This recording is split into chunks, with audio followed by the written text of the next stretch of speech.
NR1 na prática. O que fazer depois do diagnóstico? Assim que a NR1 entrou em vigor, muitas empresas saíram correndo para fazer o diagnóstico. Mas agora a pergunta que fica é: o que fazer com o resultado desses riscos? Eu sou Ingrid Capper, sou psicóloga, cofundadora da Marin, e eu estou aqui com a minha sócia. Sou a Mariana Ferreira, sou psicóloga e sócia da Ingrid e da Marin. Exatamente. Então, assim, né, Mari? Hoje, dia 18 de junho de 2026, um pouco menos aí de 30 dias, né? Depois que entrou em vigor, então, a lei que obriga as empresas a fazerem os riscos, né? A gerenciarem os riscos psicossociais, a gente ainda vê que tem muita empresa que já fez os riscos ou ainda está atrás de fazer os riscos, mas não sabe muito bem o que fazer com aquilo depois. Né? Exatamente. E só para ficar registrado, né, foi a partir do dia 26 de maio que começou, então, que o Ministério do Trabalho, então, pode começar a autuar as empresas, né, em relação aos riscos, ao diagnóstico, né, dos riscos psicossociais. Então... Exatamente. E aí eu quero trazer aqui uma notícia fresquinha, Mari, que saiu hoje pela manhã, dia 18 de junho, tá? Então eu vou ler aqui o título da notícia. Saiu, eu peguei do Poder 360, depois eu vou deixar aqui embaixo na descrição. E é assim: Fiesp consegue barrar na justiça sanções por riscos psicossociais. Né? Na hora que a gente viu, a gente olhou, nossa, mas o que aconteceu? Foi barrado, né? Ou seja, as empresas que estão ligadas aí ao Fiesp, depois eu vou escrever aqui exatamente o número de empresas, elas não estão mais obrigadas, então, né? Elas foram liberadas de fazer essa análise. E aí um trecho da notícia diz o seguinte: a Fiesp pediu a medida sobre o argumento de que há insegurança jurídica. Segundo ela, os conceitos usados na regulamentação são vagos e difíceis de aplicar, o que dificultaria o cumprimento pelas empresas e fiscalização pelas corporações competentes. Aí a gente estava aqui conversando antes de começar, né? O que acontece? Nós, inclusive, a gente está falando sobre isso, a gente está no meio de uma análise de riscos psicossociais de uma empresa. De um cliente. De um cliente, exatamente. E aí, toda vez que a gente faz análise de riscos, o que a gente se dá conta? Né? Que o perfil do profissional para fazer aquele tipo de análise, ele ainda está em construção no mercado. Né? Quando tu vai fazer uma análise, tu precisa entender de pessoas, né? Então, tu precisa ter tu precisa ser médico, psicólogo, né? Mas tu tem que entender um pouco de empresas também. De negócios, de exatamente. Negócio, porque assim, ó, por exemplo, analisando ontem os riscos psicossociais, a gente se deu conta de que lá tinha um risco que era sobrecarga. E tu imagina se eu não entendo nada de empresa, não entendo de negócio, eu digo assim, não, então vamos fazer o seguinte, tem que aumentar o quadro. Mas a gente sabe que não funciona assim, né? Exato, não é tão simples assim, Não é tão simples assim, né? Claro que, como eu e a Mari, a gente tem o nosso negócio, a gente sabe, né, que não é tão simples assim. Então, a pessoa precisa entender de negócios, a pessoa precisa entender de pessoas, ela tem que ter uma noção de gestão, né? Porque muitos dos problemas estão relacionados à gestão. Então, como é algo novo, que demanda habilidades novas, porque não existe um profissional que tenha todas essas características, né? A gente mesmo foi muito estudo, né, Mari? Enfim, para chegar até aqui. A gente sabe que é uma coisa nova e toda coisa nova ela gera surpresa. Então, acho que ainda vai levar um tempo, mas a gente acredita, né, que a gente não vai ter muito como fugir. Exatamente, assim, a ANR, essa atualização, né, dos riscos psicossociais acabou caindo praticamente de paraquedas, digamos assim, para as empresas, apesar de que desde 2024 já foi comunicado e as empresas tiveram 2 anos para se atualizarem e se adaptarem à norma, né, a NR1, mas como, né, todo brasileiro vai deixando, então tem empresas, por exemplo, já está valendo a NR e tem empresas que ainda nem começaram a fazer o diagnóstico. E aí, que a gente estava conversando quando saiu essa notícia, é que também é tudo muito novo, então assim, as empresas não sabem como é que vai funcionar, os profissionais não sabem muito bem como é que vão agir, e aí por isso que tem que ter um cuidado muito importante no mercado, porque tem muita gente sem conhecimento que está atuando que não tem essas habilidades que a Ingrid falou. Então, assim, não tem conhecimento de como que funciona uma empresa, né? Então, por exemplo, uma pessoa que nunca atuou dentro de uma empresa, que nunca atendeu, né, ou prestou consultoria para a empresa, que não sabe como é que é o funcionamento de uma organização, que é complexo, vai ter muita dificuldade, né, vai propor, talvez, porque depois a gente vai falar do plano de ação, né, porque não basta só aplicar o questionário, tem todo um desdobramento depois, e aí esses profissionais que estão incapacitados, que não têm essas habilidades que a Ingrid falou, não vão conseguir executar um bom trabalho. Então, é bem importante que as empresas que contratarem esse serviço para fazer o diagnóstico, depois a implantação do plano de ação, estejam atentos às características desses profissionais. Tem que ter conhecimento de empresa, tem que ter conhecimento de gestão, tem que ter conhecimento de pessoas, para que daí tu consiga ter essa visão que o diagnóstico ele pede, que ele exige, exatamente. E aí não é só aplicar um questionário, né? Não é só, porque daí fica, tá. Aí a gente vê, assim, que tem muita empresa e até algumas plataformas aí que a gente vê na internet, que grandes, empresas grandes, plataformas grandes, a gente atua com NR1, então nos contrate aqui, a gente aplica o questionário para vocês. Tá, e aí? E depois? Não é só o questionário. Né? Então, você tem todo esse desdobramento. Aí o questionário tu vai aplicar, ele vai te dar ali um diagnóstico. Vai dar o questionário, vai ver onde é que tem os maiores riscos, onde é que está mais crítico, quais são os riscos psicossociais que estão mais complicados, que precisam ser atendidos ali, talvez com uma prioridade.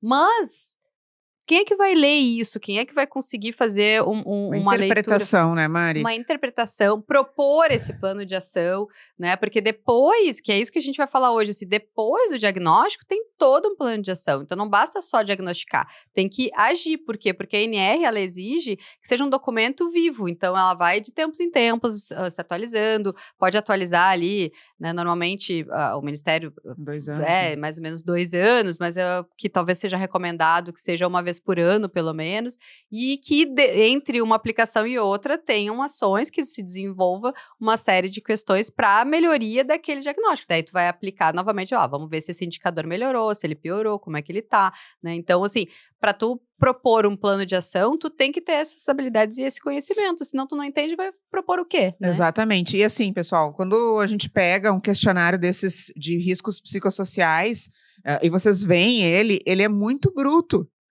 Ele vem informações soltas, né? Tu precisa analisar em que área aquilo ali se dá, né? Quais são as possíveis causas daquele risco. Então, só dizer, por exemplo, que tem sobrecarga não diz nada, né? Então, por isso da importância de ter conhecimento de negócio. E só para finalizar, Mari, esse tema aqui de Fiesp, né? E coisas novas, enfim, para vocês terem uma ideia, a questão de analisar riscos psicossociais já é uma realidade em outros lugares do mundo, né? Então, países como o México, Colômbia, o Chile, a União Europeia, a Austrália, e agora a gente já sabe que, por exemplo, nos Estados Unidos já existe lá uma forte pressão para que eles também comecem a analisar. Então, assim, bem da verdade, o Brasil, nesse sentido, está atrasado, né? Então, eu acho que a gente não vai escapar, tá, pessoal? Pode vir empresas reclamando, mas eu acho que, no fim das contas, a gente vai acabar tendo que todo mundo seguir, e era isso, né? Vamos aguardar. Porque são dados, né? As pessoas, tem muitos ambientes de trabalho que acabam adoecendo os colaboradores, então tem que ser olhado para isso. Claro, tem a sua particularidades, e cada um tem suas particularidades, podem ter, né, as suas questões pessoais ali, daí de ansiedade, depressão, não sei o quê, mas tem muitos ambientes de trabalho que acabam potencializando isso ou fazendo que as pessoas desenvolvam isso. Então, é preciso, sim, olhar para o ambiente de trabalho, por isso que a gente acredita que daqui a pouco essa ação, ela vai cair, porque as empresas, elas têm que olhar para isso. As pessoas estão adoecendo, isso é fato, tem números, tem muitas pesquisas, então a gente precisa cuidar disso, né? E eu acho que esse outro ponto importante, eu vi uma pessoa bem importante, assim, do mundo de recursos humanos, de consultoria, né, comentando na internet que essa questão da NR1, a NR1 é para tratar a saúde mental dos funcionários. A NR1 é para garantir que as pessoas vão ter saúde mental. Gente, não é nada disso. Tá, eu vou repetir aqui, eu sei que a gente tá chovendo no molhado, mas eu vou falar, nós vamos repetir. Não é nada disso. A NR1, ela não está falando de cuidar da saúde mental particular das pessoas, até porque isso seria impossível. Eu não tenho como analisar tudo que pode acontecer para que uma pessoa fique com ansiedade, para que ela fique com depressão. São inúmeros fatores. O que a NR1 está pedindo é que a gente analise quais os aspectos que estão dentro do trabalho que podem afetar a saúde mental do colaborador. Isso quer dizer que se a gente ajustar aquilo ali, o colaborador vai ficar bem de saúde? Não necessariamente. Porque tem essas particularidades de Porque cada um. existem as particularidades de cada um. Por isso que eu e a Mari, eventualmente, no mesmo ambiente, uma pode adoecer, outra não, porque nós somos diferentes. Existem outros aspectos. Mas aí quando tu vê, aí tu olha, daqui a pouco tem todo um setor que tá lá, né, adoecendo, diz, bom, peraí, né? Existe algo aqui dentro Exatamente. que a gente precisa mudar para garantir que a empresa está contribuindo para um ambiente saudável. Não que a empresa vai ser culpada pela saúde mental do colaborador. Não é isso, nunca foi. Então, só para deixar registrado. Mas, enfim, ficamos aí um tempo falando, mas acho que vale a pena a gente resgatar algumas coisas aí que a gente estava falando, né, Mari? Exatamente. E eu acho que vale também retomar um pouquinho o que são esses riscos psicossociais, só para dar uma contextualizada, né? Então, a gente entender, por exemplo, sobre a carga de trabalho, pressão, assédio moral, assédio sexual, tem a questão de comunicação, relacionamentos interpessoais. Então, é uma série de pontos, assim, que esse questionário ele vai avaliar e aí vai gerar um score, então, para cada setor, né? E a gente vai analisar, então, quais são os níveis de risco, se é um nível de atenção, se é um nível de alerta, se é um nível crítico. E aí, a partir disso, é que se vai desenvolver o plano de ação para ver como é que, né, vai mitigar essas questões. Mas, de novo, como a gente falou, não é uma coisa individualizada, porque pode ter lá um colaborador que esteja passando por uma depressão, mas por uma questão muito mais pessoal do que profissional. Mas a gente vai ver os setores, então se daqui a pouco tá lá um alerta, né, ali que a gente fez o diagnóstico, e aí num setor específico tem um risco específico que tá muito forte, bom, então é aquele setor, aquele ponto realmente representa um risco para aquele setor como um todo, e não uma coisa individualizada, né, e aí também não é só o questionário, tem outras formas da gente avaliar, a gente aplica o questionário, mas aí tem conversas com colaboradores, a gente pode fazer grupos com alguns colaboradores, a gente vai analisar, né, a gente agora para esse cliente analisou uma série de documentações de pesquisa de resultado de pesquisa de clima, de turnover, né, de rotatividade, de horas extras, então uma série também de documentos internos que as empresas têm, que vão nos ajudar a fazer esse diagnóstico, vai somar com o diagnóstico do questionário e também vai nos ajudar a elaborar o plano de ação, porque daqui a pouco tem aparecendo no questionário uma sobrecarga de trabalho. Aí a gente vai olhar a questão de horas extras e realmente tem um monte de horas extras. A gente vê, por exemplo, também a pesquisa ali de desligamento. Poxa, daí ali na pesquisa de desligamento também está dizendo que saiu porque tinha muitas horas de trabalho, não estava conseguindo conciliar a vida pessoal com a profissional, enfim. Então, assim, bom, realmente, daí meio que, né, fecha a gestalt, assim, a gente tá vendo que em vários pontos diferentes está se falando sobre a mesma questão, né? Exatamente. Acho que só vou agora retomar, né, a gente saiu um pouquinho do script, mas acho que é legal, assim, só retomar, assim, né, qual é o erro que a gente ainda percebe que as empresas estão cometendo ao tentar se adequar à NR1, tá? Os principais é a gente fazer ações isoladas de saúde mental. Tá? Então, assim, se eu colocar uma sala de descompressão, se eu pagar terapia para as pessoas, não necessariamente a gente vai estar cuidando da saúde mental delas. E a gente não vai estar atendendo a NR1. Muito cuidado com isso. Tá? Então, a NR1, ela refere-se à gestão de riscos e não a ações isoladas. Então, mas assim, né, Mari, vamos lá. E aplicar o questionário, então, acho que a gente já falou, né, que não é suficiente então, para atender, né? E o que um bom diagnóstico, né, de riscos psicossociais tem que avaliar, assim, né? A gente comentou ali, mas me fala um pouco mais, assim, né?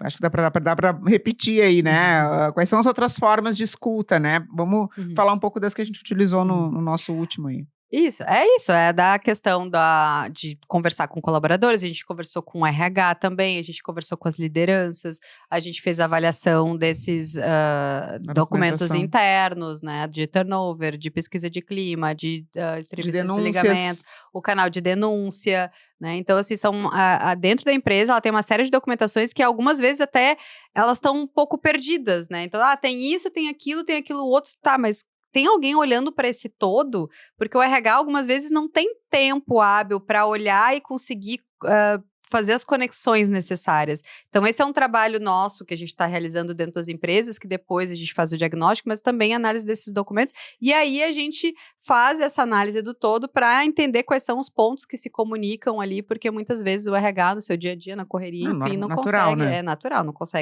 não consegue olhar. Eu gosto muito de dizer que, assim, né, risco psicossocial, se você quer começar a fazer, né, análise de riscos, comece pelos 3 pilares: processos, questionários e documentação. Então, assim, analise os processos da sua empresa, aplique questionário de risco psicossocial que os funcionários respondam e olhe as suas documentações, tá? Então, já aí, né, entregando o ouro, mas se você quiser começar, comece por aí. E um desafio, né, Ingrid? Eu acho que é tipo, e aí, as pessoas vão responder? As pessoas vão responder o questionário de riscos psicossociais? Nem sempre.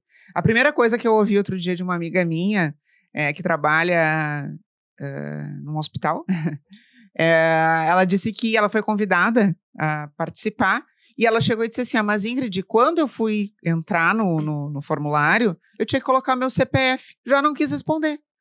Muito cuidado. Né? Isso quer se eu colocar o meu CPF para entrar no questionário de riscos psicossociais, quer dizer que eu vou ser identificada. O CPF é única e exclusivamente para garantir que vai ser o acesso, vai ser único, que vai ser teu. Na verdade, ele funciona como uma proteção da tua confidencialidade, da tua privacidade. Né? Então, isso é super importante. Então, não se preocupem se o questionário, né? Inclusive, fiquem tranquilos quando o questionário vem com o teu CPF. Até porque quando coloca ali o CPF, tem o espaço para colocar o CPF, mas também tem a pergunta junto se tu quer que ele seja anônimo ou não. E ali tu marca, independente se tu colocar o CPF, se tu colocar que tu queira que seja anônimo, ele vai ser anônimo, né? Exatamente. Então, assim, a primeira coisa, né? Como é que eu faço para que os funcionários respondam o questionário de riscos psicossociais, tá? Primeira coisa, assim, não dá para simplesmente mandar para eles sem dizer nada. A gente precisa fazer uma preparação, a gente precisa fazer uma explicação para as pessoas. Uma sensibilização, Uma sensibilização, e dizer para as pessoas do que se trata, explicar a questão do CPF, explicar a questão do anonimato, para vocês terem uma ideia, tá? Eu e a Mari, a gente é psicóloga, a gente é habilitada para ver, abrir questionário, inclusive as respostas, mas quando a pessoa escreve anonimato, a gente não consegue ver nome, a gente não consegue ver nada. Então, inclusive, mesmo para nós que não somos da empresa, a gente não consegue ver. Então, realmente é algo que funciona. Né? Outra coisa, as pessoas precisam entender o objetivo da avaliação, né? E as pessoas precisam saber que algo vai ser feito com aquele resultado. E elas precisam ter acesso ao resultado depois. Né? Claro que tu não vai apresentar o detalhe do detalhe do detalhe. Né? Até isso. Por isso que precisa estar nas mãos de profissionais gabaritados. Quando tu vai apresentar um resultado de diagnósticos psicossociais para os funcionários, tu precisa saber o que vai apresentar.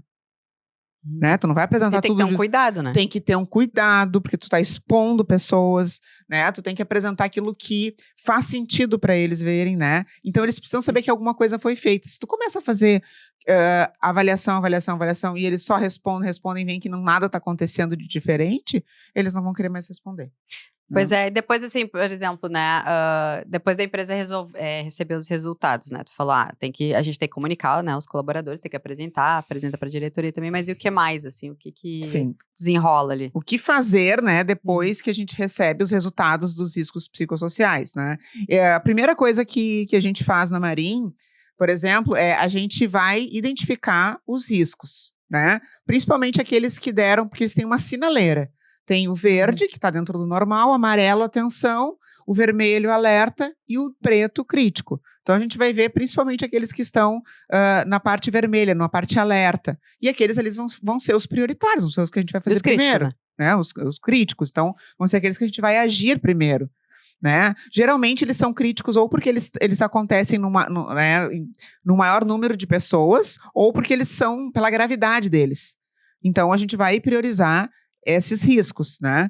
E aí depois a gente vai definir os responsáveis, a gente vai estabelecer plano de ação, estabelecer prazos, e a gente vai também estabelecer uma forma de medir que aquilo ali está dando certo. Isso é super importante. Vocês entendem por que é tão importante que o profissional que faça isso, ele entenda minimamente, né, de negócio, E claro, eu preciso olhar outras fontes. As pessoas, elas respondem, elas podem não estar num bom dia. Então, é importante que a gente consiga mensurar se outras fontes estão dizendo a mesma coisa, né? E assim, né, Mari? Acho que eu já falei um pouquinho, né, como é que eu priorizo os riscos, né? E como é que a gente, na hora de analisar os riscos, a gente diferencia problemas individuais de fatores organizacionais? É isso que eu falei antes, né? A gente vai diferenciar pela quantidade de pessoas, né, que responderam, porque quando a gente tem o acesso ali aos resultados, a gente tem uma porcentagem de respostas referente àquele problema, se foi, né, ali os riscos, se ele está na atenção, no alerta e no crítico. Então, a gente consegue ter uma noção da gravidade, do tamanho daquele risco. Daqui a pouco, assim, um colaborador respondeu aquilo ali, né, pode ter sido uma coisa bem crítica, né, por exemplo, um assédio, né, um assédio moral. Então, teve um que respondeu, bom, é importante a gente, se ele colocou anônimo, a gente não vai conseguir identificar quem é, mas a gente consegue identificar qual é o setor, né, mas a pessoa em si a gente não consegue, então a gente pode atuar daí dentro daquele setor em relação a isso, mas se a pessoa não colocou anônimo, a gente consegue identificar quem é, e aí pode sim encaminhar alguma questão. Na verdade, importante. até, só uma pequena correção, quando dá assédio, já entra no anônimo direto. É verdade. Já tem verdade, isso, né? Para vocês É. terem uma ideia da Da complexidade. complexidade, né? Exato. É um assédio, Quando ele vai pro dá anônimo. assédio nos nossos relatórios, eu e a Mari, a gente não consegue A nem gente não ver consegue acessar. o setor. Verdade. A gente só sabe que apareceu naquele CNPJ. A gente não consegue nem ver qual é o setor. De qual setor? Então, assim, gente, um formulário sério, ele tem várias travas. Então, não tem. Não, é para ajudar mesmo. Exatamente. Então, daí tem todo esse cuidado, né, da gente ver se é uma coisa individual, uma particularidade, ou se realmente tem uma quantidade grande de pessoas que marcou aquele risco, então a gente consegue ver onde atuar, né, e o que a gente aí propor um plano de ação. Então, tem que ter bastante cuidado. Então, parece assim, tudo que a gente está trazendo, se dá para ter uma noção de que não é tão simples, não é simples analisar, não é simples fazer esse diagnóstico dos riscos psicossociais, se for levado bem a sério. Porque, de novo, a gente sabe que tem um monte de plataforma que acaba fazendo ali, só aplica o questionário e a empresa se vira e aí, né? Não vai analisar mais nada, não vai fazer um trabalho sistêmico, não vai fazer um trabalho completo, então tem que ter muito cuidado com isso. Então, e inclusive nessa questão do individual versus o coletivo. O diagnóstico, ele é voltado para o coletivo, não para o individual. Então, isso também é bem importante a gente reforçar, a gente já falou, mas a gente repete. Então, a gente vai olhar os setores, a gente vai olhar a empresa, e não que cada pessoa marcou, primeiro que a gente não consegue ver, segundo, se a pessoa botou anônimo, e a maioria coloca anônimo, né? E o olhar, ele é setorizado, é para a gente entender se aquele setor, algo que está acontecendo ali, está adoecendo ou está elevando o risco de adoecer os colaboradores. Exatamente, né? E acho que agora, trazendo um pouquinho assim, né, como é que funciona esse plano de ação? Como é que funciona o plano de ação para os riscos psicossociais, tá? Quem é que participa, né? Então, várias mãos.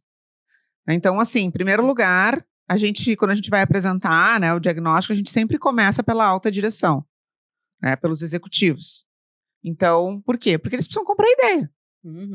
Eu não vou apresentar para o RH e, assim, de novo, tem que fazer acontecer. Então, a gente começa apresentando para os executivos da empresa, validando o plano de ação com eles. Porque não é, por exemplo, a Marim que vai dizer, o RH que vai dizer. Né? Na verdade, é uma coisa em conjunto. A gente vai propor as ações, né, como empresa especializada nisso, mas a gente vai validar para ver se para o negócio deles faz sentido. É por isso que precisa ter alguém com noção de negócio. Depois, é claro, o RH tem que estar junto, o SESMIT, que é a área de saúde e segurança do trabalho, se a empresa tiver, né? Depois, isso aqui é uma ordem, tá, pessoal? Depois a gente vai dividir, compartilhar com as lideranças, e depois aí os colaboradores, né? Até o SESMIT, eu diria que o SESMIT depois pode passar para os membros da Comissão Interna de Prevenção a Acidentes, a CIPA, né? Então, é isso, né, Ana Maria? Então... E as ações, Ingrid, assim, quais ações tu vê, né, que pode realmente ajudar, assim, a reduzir os dos riscos psicossociais. Pois é, tá bem quentinho, né, Mari? Que a gente tá aí no... A gente tá mergulhada agora, né? Nisso, sim. Para entregar, assim, agora. Então, o que a gente percebe, tá? Que realmente funciona. A gente tem que tomar o cuidado para, de novo, não fazer ações para inglês ver. Temos que cuidar para não fazer ações para inglês ver na hora de montar um plano de ação de riscos psicossociais, né? O que é ações para inglês ver? Vamos fazer um treinamento de gestão do tempo, né? Tá, mas como é que eu vou garantir que isso vai... Então, o que a gente gosta muito de fazer?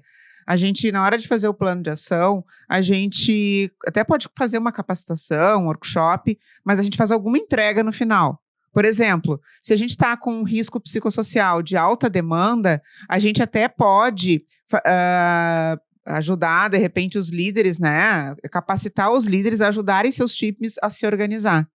Mas o que a gente faz no final disso aí? A gente faz um pedido e uma entrega para eles. Olha, então depois desse treinamento aqui, cada líder que está aqui vai sair daqui e vai mapear quais são os gargalos que tem dentro do seu time. E vai me trazer para cá em 2 semanas. Isso é uma ação efetiva para mitigar risco psicossocial. Se eu só fizer o treinamento, o que eles vão fazer? Eles vão dizer, legal, gostei, check. E nada vai mudar. Eu preciso entregar alguma coisa que vai realmente mudar o comportamento. Então, assim, é desenvolver liderança, é revisar processo, é melhorar a comunicação, aumentar a autonomia, mas a gente precisa ter o comprometimento deles e precisa cobrar deles. Por isso que a alta liderança ela tem que estar muito engajada. Porque se ele não me entregar, eu vou lá e vou dizer para o diretor, a Mariana, o Joãozinho, o fulaninho não me entregaram. Então, a gente vai lá e cobra deles, né? E aí, assim, né, Mari? O nosso próximo passo, a gente botou as ações, né? Como é que a gente mede que essas ações elas estão funcionando, né? Que formas a gente tem para fazer isso? Sim. Aí a gente volta, né, para aqueles documentos que a gente já analisou, mas que eles continuam sendo implementados na empresa, né? Então a gente vai ver como é que a gente, seguindo a ordem, né? Fizemos a aplicação do psicodiagnóstico, fizemos a análise de uma série de documentações, entrevistamos algumas pessoas internamente, propusemos os planos de ação, a empresa executou alguns planos de ação, também não precisa sair fazendo tudo ao mesmo tempo, né? Também isso tem que priorizar, é importante priorizar aí pelo nível de risco, né? As ações vão sendo priorizadas. E aí, beleza. Um pouquinho antes, né, de ter o próximo diagnóstico, é importante a gente ter uma visão para entender, assim, fez algum impacto, né, teve algum impacto positivo, não teve, antes mesmo de fazer o próprio diagnóstico. A gente vai olhar de novo para aqueles números. A gente vai ver os relatórios de turnover, né, de rotatividade, de absenteísmo, então as pessoas, né, o quanto que elas estão faltando, o quanto elas não estão, em determinados setores. A gente vai ver até os canais de denúncia de novo, né, então apareceram denúncias novamente, as coisas continuam se repetindo, os problemas continuam se repetindo ou não. Usa alguns indicadores operacionais, até inclusive de produtividade. Então, como é que está a produtividade dentro, né, porque alguns, dependendo da empresa, da configuração da empresa, tem, né? Algumas áreas têm, então a gente vai olhar para isso também. Então, assim, tem uma série de indicadores dentro da empresa que vão ser olhados para ver se, vamos ver se melhoraram esses indicadores ou não. E aí, depois tem a próxima, né, como a gente falou, assim, normalmente, uma vez por ano, esse o diagnóstico de riscos psicossociais vai acontecer. Então, e o objetivo, claro, é sempre melhorar, né? Mas já vale a pena olhar esses outros indicadores para ver se aquelas ações elas estão sendo efetivas ou não. Exatamente, né? E aí depois, Mari, de quanto em quanto tempo a gente faz essa medida, né, de riscos, assim? A gente avalia os riscos psicossociais. Isso que a gente falou, assim, né? Pode ser feito, o Ministério do Trabalho, ele fala ali de 2 em 2 anos, pelo menos, mas as empresas, né? Como as empresas também estão sempre com alguma modificação, enfim, implementação de algo novo, o ideal é que seja feita pelo menos uma vez por ano. A gente sabe de empresas, né? Tem clientes que fazem de 6 em 6 meses, mas também é importante, assim, dar tempo para que surjam o resultado. Sim, porque senão daí tu fica ali aplicando aquele questionário, né, todo o tempo, nem deu tempo de tu implantar algumas ações, não deu tempo nem de analisar os resultados direito, tu já tá aplicando outro, e aí os resultados eles não vão mudar, os indicadores não vão mudar, porque não teve nem tempo hábil primeiro para analisar e nem para implantar algum plano de ação. Então, a gente recomenda que 1 ano, aí tu já consegue fazer análise, implantar alguns planos de ação, para daí ver se os números mexeram ou não. Exatamente. Pessoal, assim, ó, a gente sabe que esse assunto é complexo, ainda gera muitas dúvidas, né? E ainda aparecem algumas notícias, assim, que às vezes parece que complicam mais ainda, né? Essa questão da NR1, tá? Mas, assim, eu acho que não vai, na nossa experiência, né? E na nossa humilde opinião, veio para ficar, né? É uma coisa mundial, né? É uma coisa mundial. A gente sabe que o Brasil é uma caixinha de surpresas, né? A gente nunca pode duvidar das coisas, mas assim, acho que mais cedo ou mais tarde isso vai acontecer. Não é um bicho de 7 cabeças, né? É simples, mas não é simplório, como a gente sempre diz. Mas vocês têm aqui a Marin, nós vamos deixar aqui os nossos contatos, né? Então, se você fez o diagnóstico e agora não sabe o que fazer, a gente faz. Se você não fez o diagnóstico e só quer o diagnóstico, a gente faz também. Então, assim, todo o processo a gente atua aí e né, nós somos profissionais que já atuamos na área de recursos humanos, conhecemos de empresa, então vai estar bem... vão estar bem assistidos. Exatamente. Então, já manda para aquela amiga, para aquele amigo, para aquele RH que precisa ver. E a gente se vê aí no próximo. Até mais.